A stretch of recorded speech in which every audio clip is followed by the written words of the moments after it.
All right. Well, it's finally happening, isn't Finally it? happening, lads. All right. Fucking hell. 2 years in the making. Are we ready? Are we ready? We're just going to dive in. We'll dive in. I think so. That's the best way. I sipped that like it was a nice whiskey. Realised it was fucking water. Right. Are we ready? Let's go. Let's do it.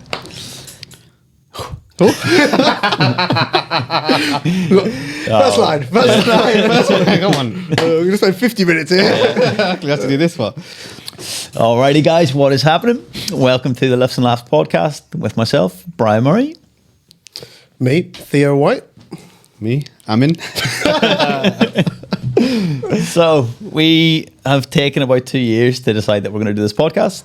The main two things that we're hoping from this podcast are to A, provide a bit of entertainment for you guys, and B, hopefully just give you some advice on lifting in the gym.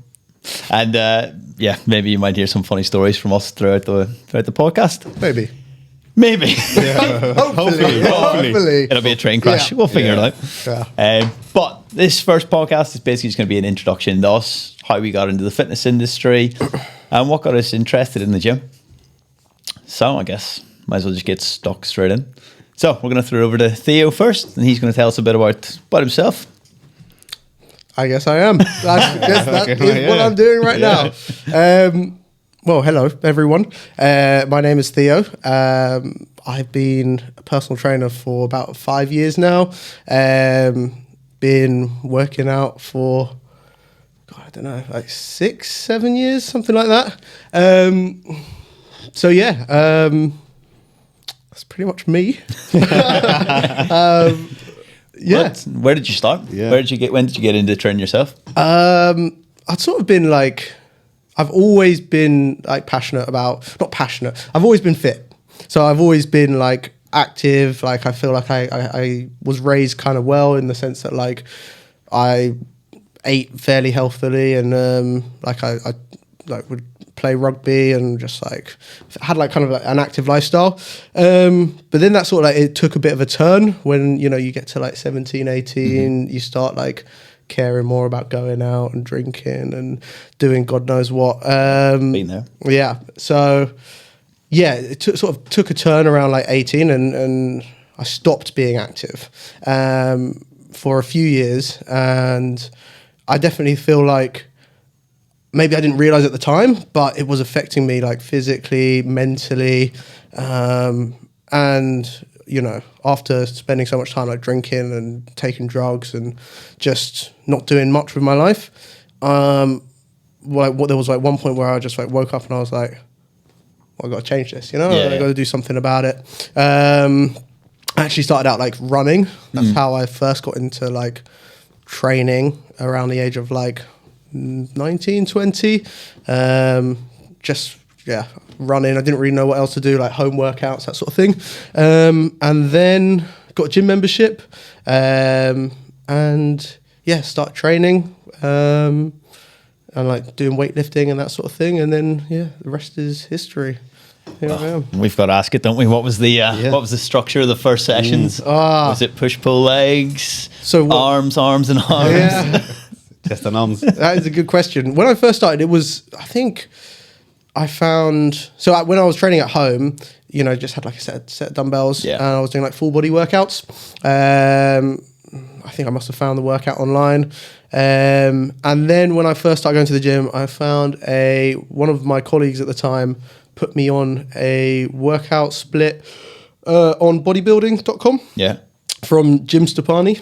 Stefani. I remember Jim Stefani. Yeah, old school. Yeah. Bodybuilding.com days. Yeah. I think the split was like a classic bro split. You know, you had like chest day, back day, shoulders, legs and arms.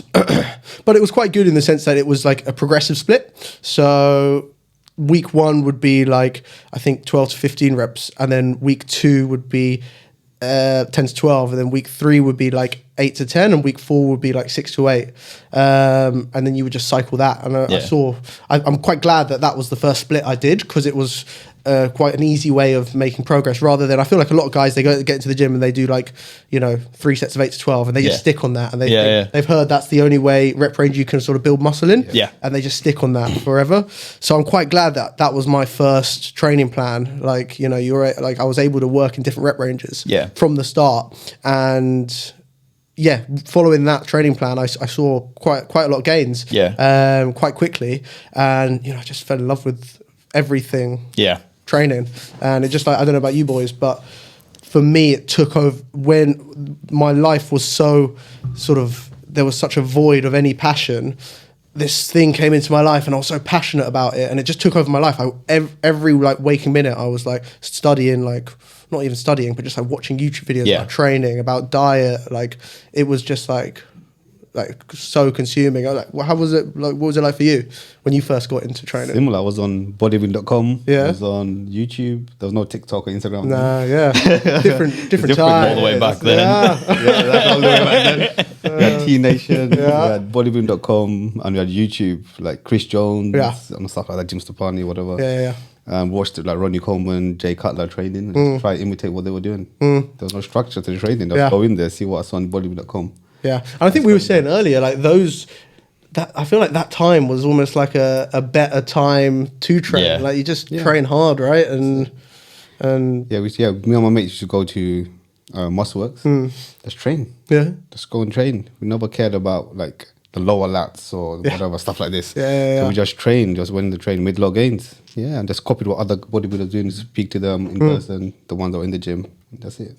What age were you guys then? Like what age? Because obviously Theo was 19. What age were you whenever you got into that sort of training and into going to Muscleworks? In the gym, I say when I was 17.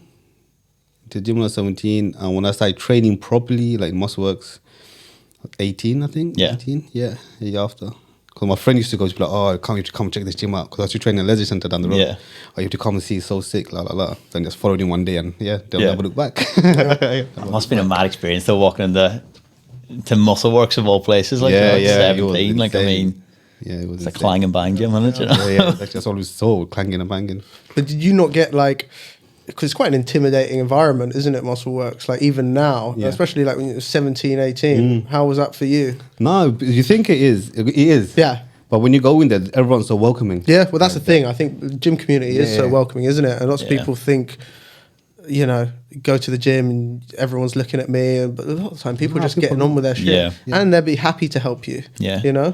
Yeah, that's it. That's how we found it. We went in there like the big guys training, lifting all these heavyweights. We wanted to be like them. Yeah. We never fought or were intimidated. Yeah. By them, and every time we asked them questions, they were always happy to help us out. Even now to this day, so long later, many years later, there's some guys that go there to help us out. The owner Sab is lovely, he helps us out all the time. Yeah. So But it's a different culture, like, isn't it? Whenever you think about it, like those old school kind of like clang and bang, like you've got Muscleworks, you've got just basically any gym with like metal plates. Yeah. It's so different compared to like your commercial gyms. I think they're actually the colder gyms in terms of members aren't maybe as interactive with each other, whereas there's more community in those older style gyms. Whereas like, I feel like there's a real community there, do you know? Yeah, no, 100%. 100%. Which must have been such an interesting way to get into gym culture, Yeah. Because like most of what you learned was just like word of mouth as well, wasn't it? Yeah, back then, word of mouth.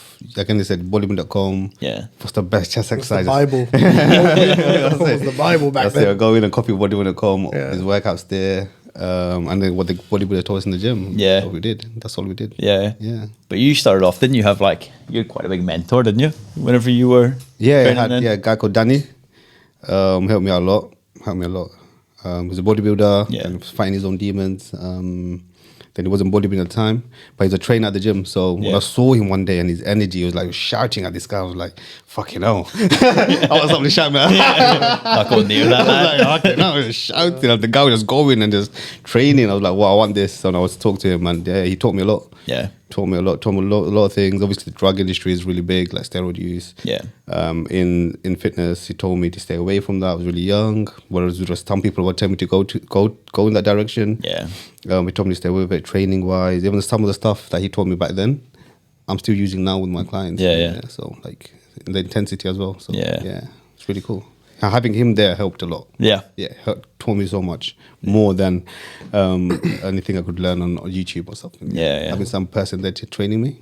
Yeah, it's interesting. Like especially now, whenever you've got like kids that are so able to get their hands on like SARMs or whatever they want. It's quite nice that you had that guy that was like, nah, I mean, don't touch it. Yeah, you know, or at least not until you're a real human being that knows what they're doing. Rather than training. There's nothing wrong to it. Like if you want to do it. But like at that time, I didn't need to. I just needed to train. Yeah. Do How about- steroids. That's Take loads of tests, bench loads. That's the takeaway message. It's actually all we care about. How about for you, Bri? Because your trainings was slightly different to mine and Amin's in the sense that you're obviously powerlifter. Well, train like a powerlifter sometimes. But your style of training is more powerlifting. Yeah, I think basically whenever I got into, I mean, first time I went to the gym, I think me and all my mates must have been like 14 or 15. There's like a local leisure centre. You lied on your thing. You're like, I'm 16. You would forget your date of birth the next time you went there and you would get caught, whatever. And we used to go in, we just do like a circuit, like a lap of the gym. You did like one set of everything. 20 odd machines or something, which is just mad. And that was just like kind of recreational more than like, we didn't really care. I think most of the time we were just on a punch bag because a few of us boxed together and stuff. It was just like a bit of fun. But then, so I got into the gym and training through strength and conditioning because I used to fence for Ireland. It's a weird little fun fact. Flex. Strange. So all you ladies that love fencers, am I joking? Sure. Only joking. Sorry to me. No, but like, I was about to say it again. Because it wasn't so good the first time. No, but so I used to fence and I was quite lucky. Did pretty well.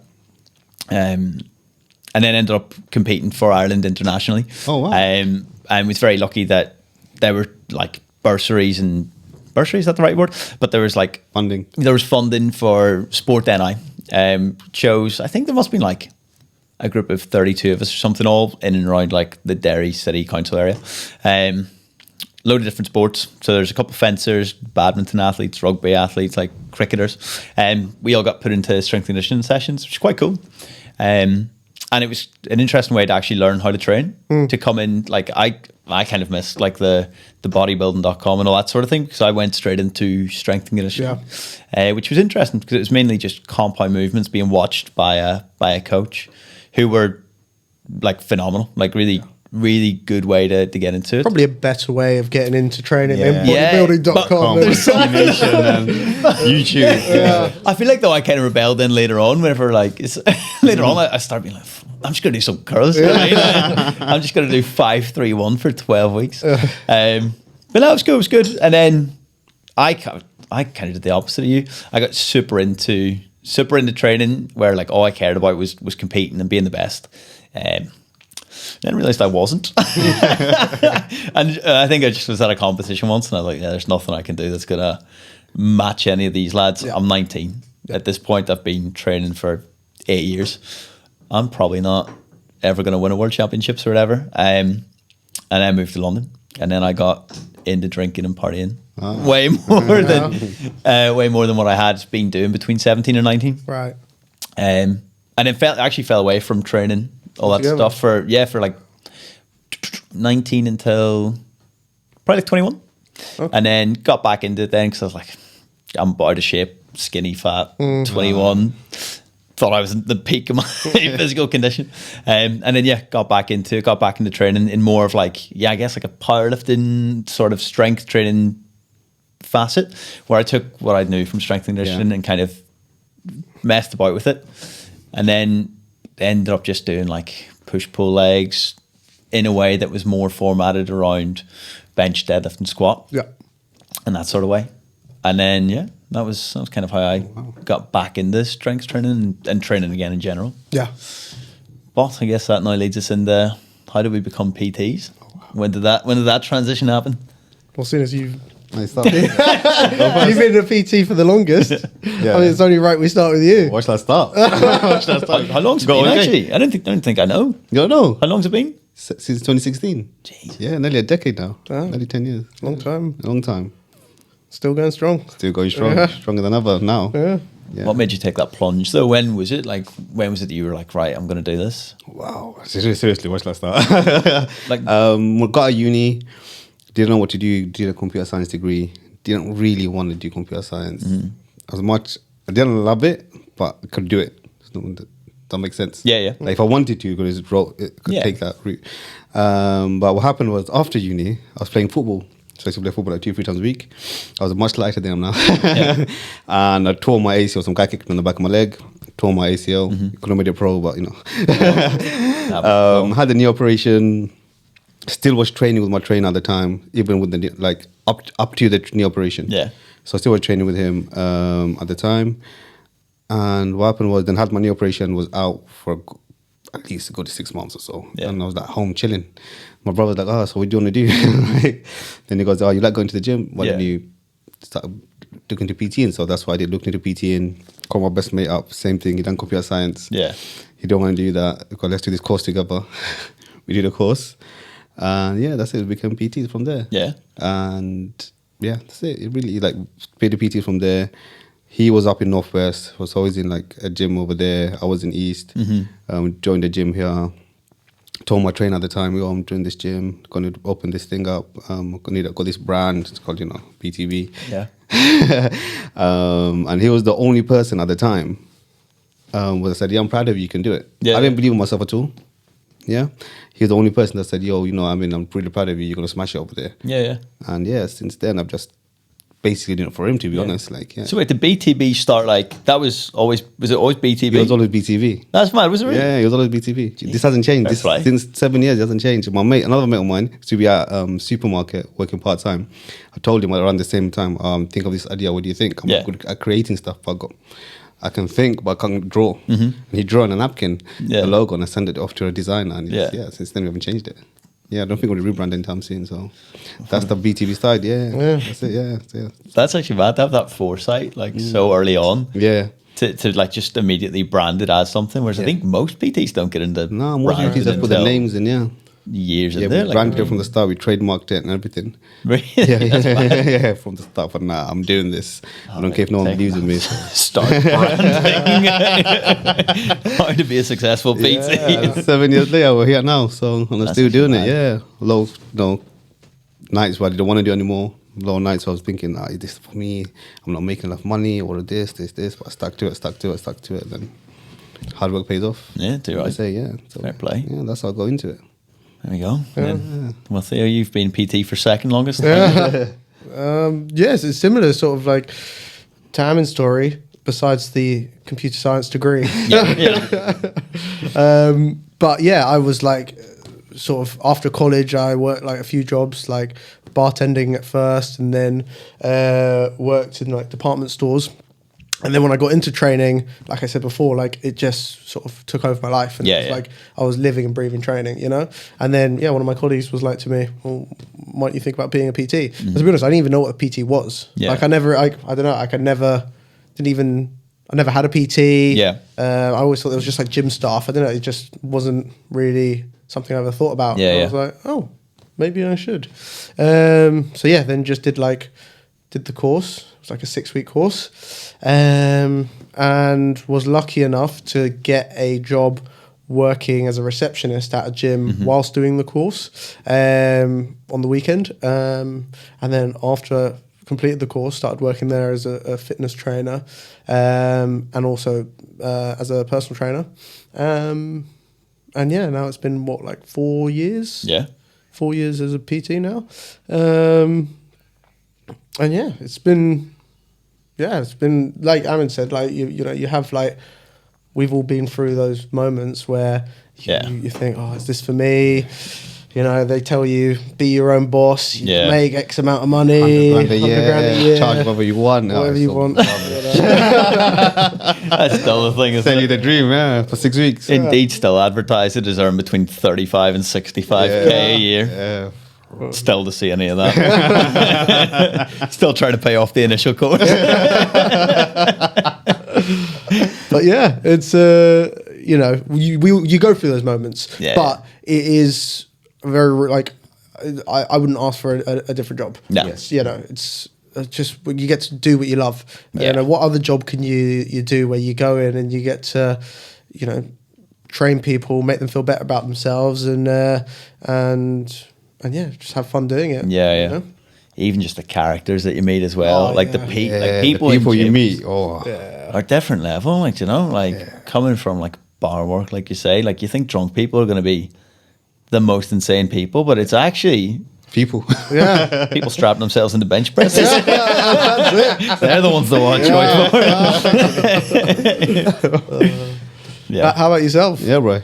Well, I got into PT initially during lockdown. I had been in like hospitality management from 21, and then that must have been about 2-ish years in that, and then during lockdown, just being in like at that point seeing how unstable like any career can be, and then B, just actually being absolutely miserable at the thought of having to go back to work, like especially after having like initially we had 3 or 4 months of not having to work and actually just getting to do whatever you wanted. Well, sometimes that can be like eye-opening. Is like that break you have away from something can show you sort of how much that thing means to you, whether for good or for worse. Yeah, exactly. I think it was actually that point I'd gone down like a bit of a spiral where like I was in a flat by myself for like 6 weeks initially, so I was like drinking every day, eating whenever I wanted, thought it was the best time ever. And then like it was until after those like 3 months where I was like looked at myself in the mirror and I was like overweight and I was like, oh Jesus, like this feels terrible. But the entire time I'd been like watching fitness content on YouTube and like that, and then I was like, this is actually one of the only things I'm interested in at the minute. So then once we reopened, was miserable at work, and I was like, right, I need to get out of this. I think I spoke to a few pals and that, and I was like, right, during the next, because we knew there was about to be another lockdown, which is mad to say. You could plan what you're going to do for the next lockdown. I was like, right, I'm going to get my PT qualification, and everyone's telling me I can make 45k a year and write my own hours. So this is exactly what I'm going to do. And that was an interesting experience. PT. So like, I think at the time, like, I mean, I don't know if you guys probably didn't see it, but there was like so many places that were offering an online PT qualification. Oh, really? Oh, wow. Because you could do it over Zoom, and it was like an hour a week, essentially. You had to go to like 1 or 2 webinars. And even those you didn't, because they were pre-recorded. And they set out each week's like syllabus essentially, so you could, if you knew about training, you could already rush ahead and do it. So started doing that, and you're like in webinars with people that have like never done a press up and don't know like what their pec and their tricep is and stuff. Oh, wow. So you're seeing this and it's just a bit mad, which at the time I was like, oh, this is great, like I actually know what I'm doing. I'm going to come out of this and walk straight in. It's going to be so easy. So did you start PTing during COVID? No, so I got my qualification it must have been just after one of the reopenings. Right. Was really busy in a bar that I managed, and because it was like seating only and stuff, and I was at the peak of just being miserable, and I was like, all right, I've got the qualification. I just started applying and ended up working for one commercial gym place, not to name any particular names. Started working for one particular gym.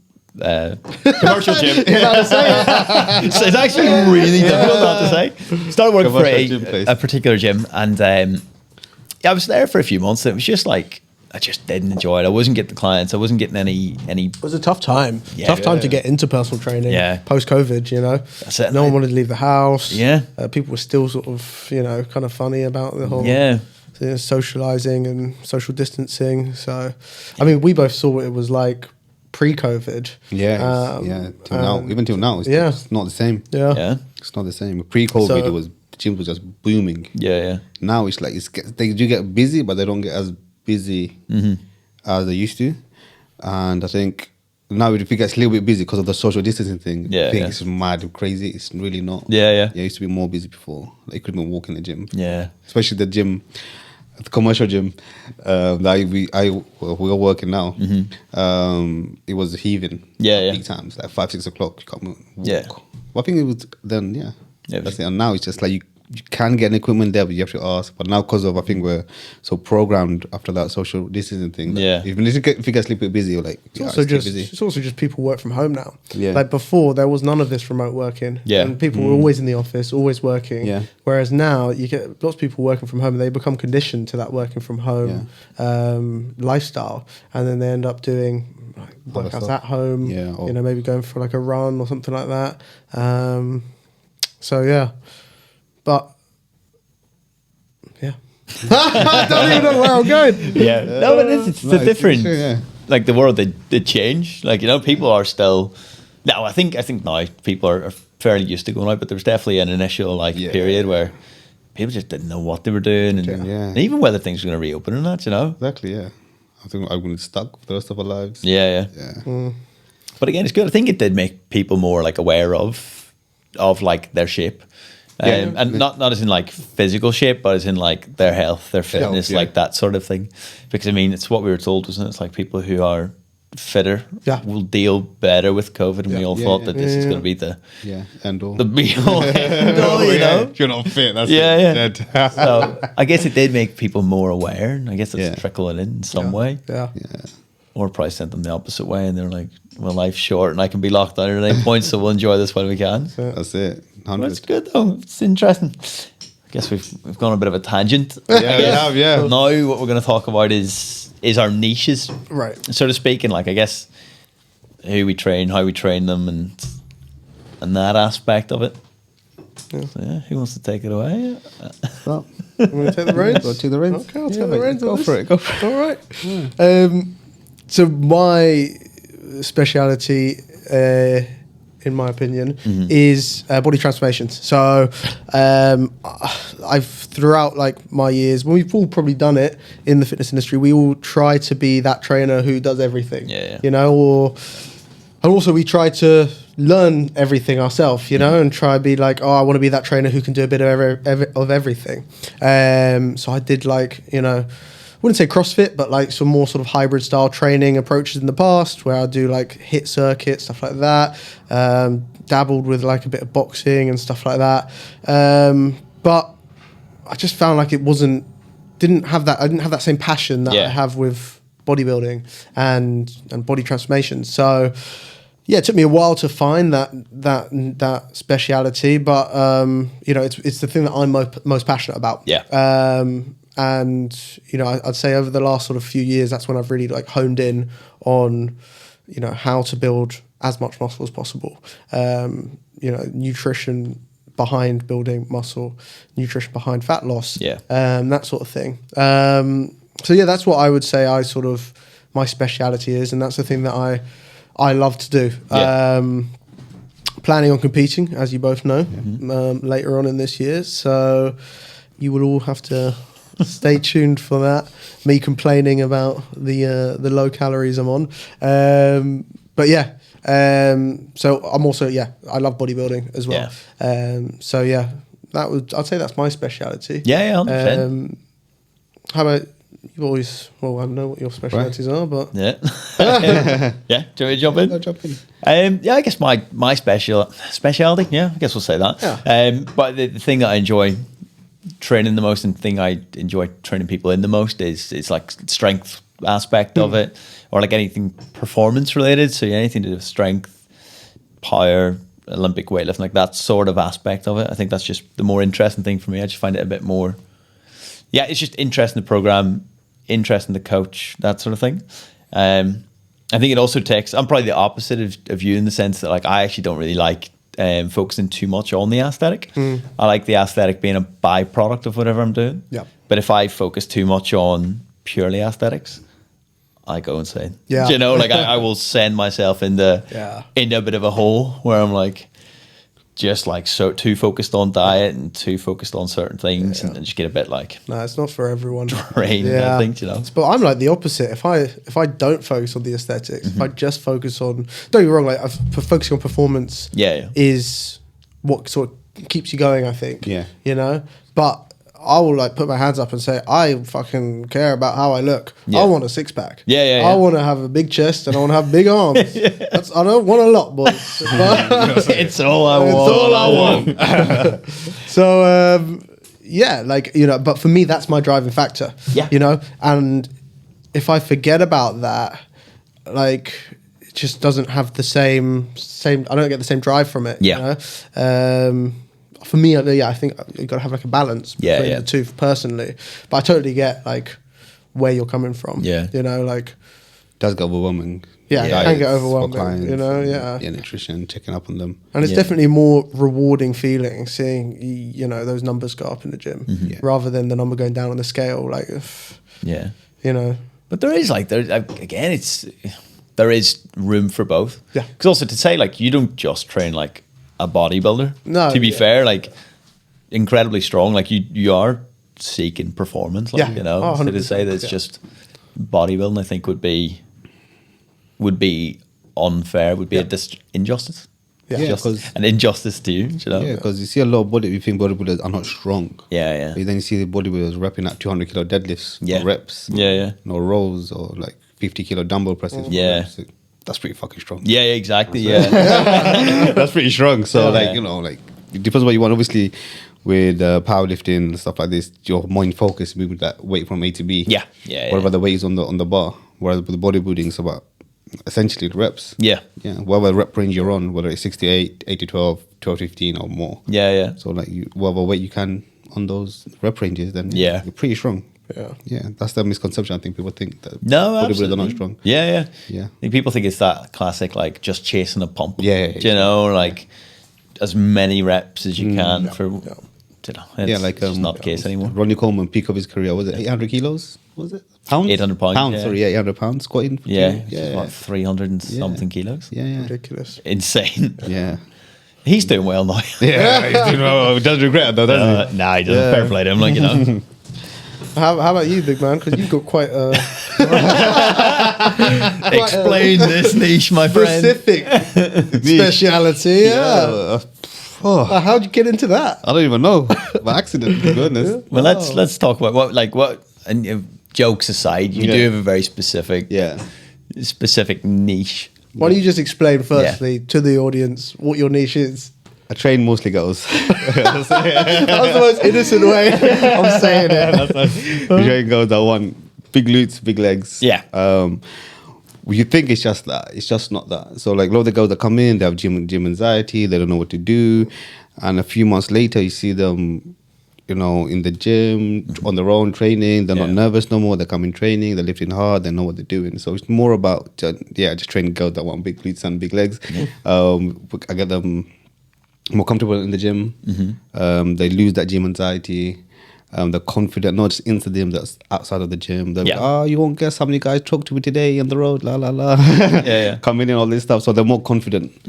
So, like, how I got into it. Yeah, that's it. I want to know how. I want to know the answer to this. To be honest, I don't really know. Take notes. I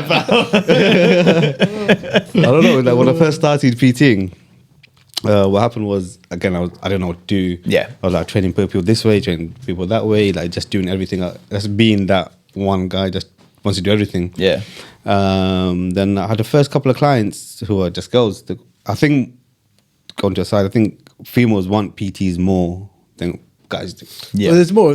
I think guys have bigger egos. Yeah, that's don't what it is. they? Yeah, that's it. You So know? I had these two female clients, and they made really good results. I had really good results from them, and obviously they told their friends. Yeah. They started training with me, and then they told their friends. It's from there, it's just word of mouth, purely word of mouth. I did not go out there and say only train girls on social media. Only girls allowed. Yeah. No, none of that stuff. Just You community. train at least 2 guys. A week. Yeah, true. My little guys, 2-3 guys a week. But yeah, like just for word of mouth, to be honest, and just they knew their friends came, and their friends came, and obviously they all got good results. So they got the results that they wanted, and just get more people from there. Yeah. That's how I think got into it. Yeah, I think a lot of the time you do sort of stumble into your niche, don't you? Mm-hmm. You don't really.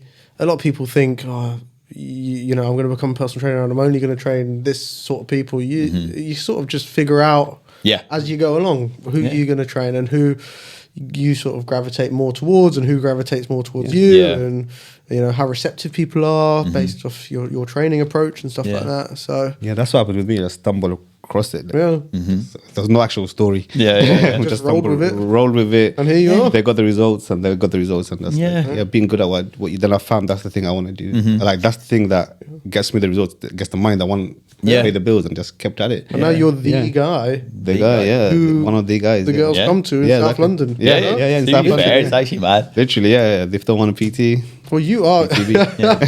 But all jokes aside, like within that community, you're Yeah. probably like a household name. yeah, People know BTB. Yeah, you know? If you go South London, Waterloo especially, like BTB, it's just crazy. Like I had a client the other day telling me, she was speaking to a friend, a guy.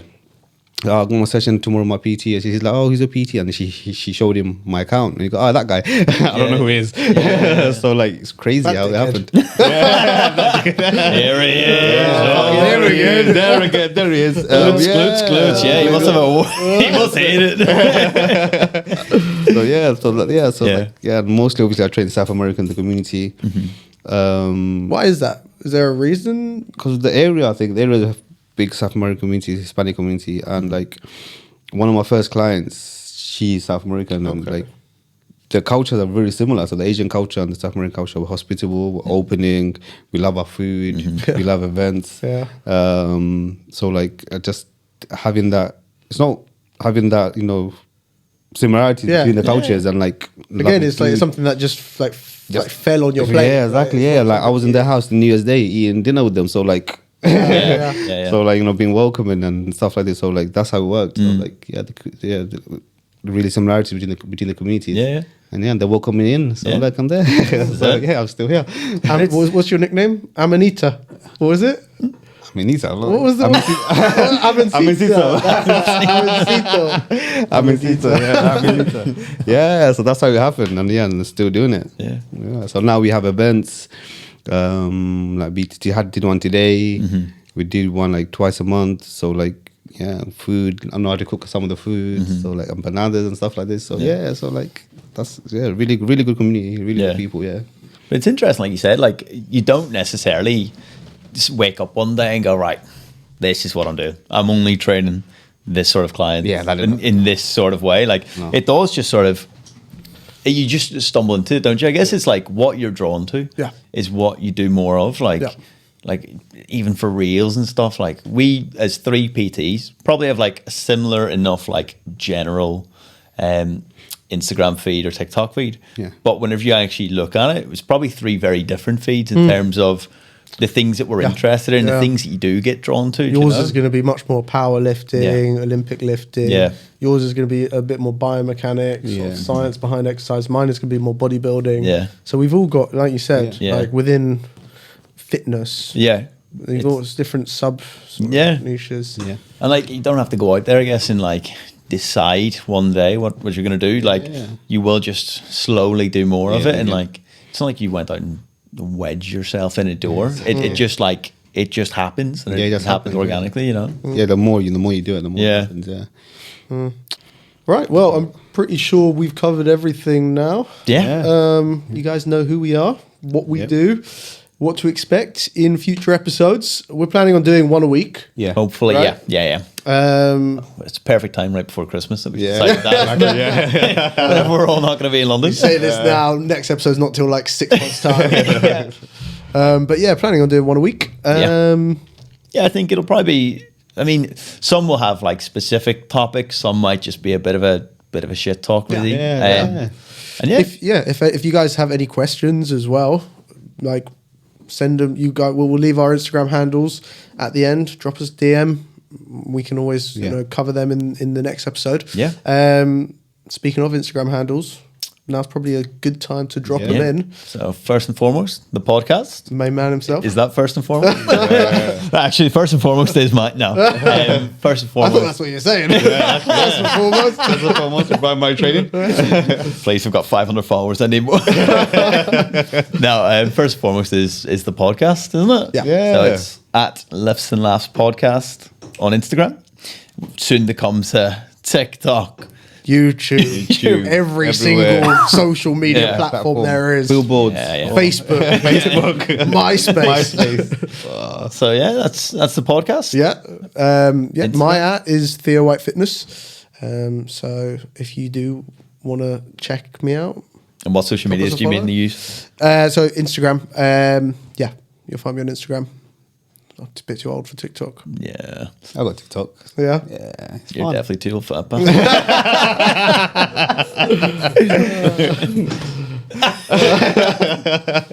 but what's the Instagram handle? Body Training Brigade, aka BTB. So if you want big glutes, legs, if you want all that stuff, you want The self promotion. well, big glutes, big legs, you want to be strong, yeah, come check me out. Nice. Mine is at Brian Murray Training. Yeah. Now, for anyone interested in strength training, improvement of athleticism, or just PTs that feel very awkward and want to have a small little chit chat, any of those. Yeah. There you go. You know where to check us out. Yeah. Thank you for tuning in. Yeah, see you guys soon. Boom. Bye.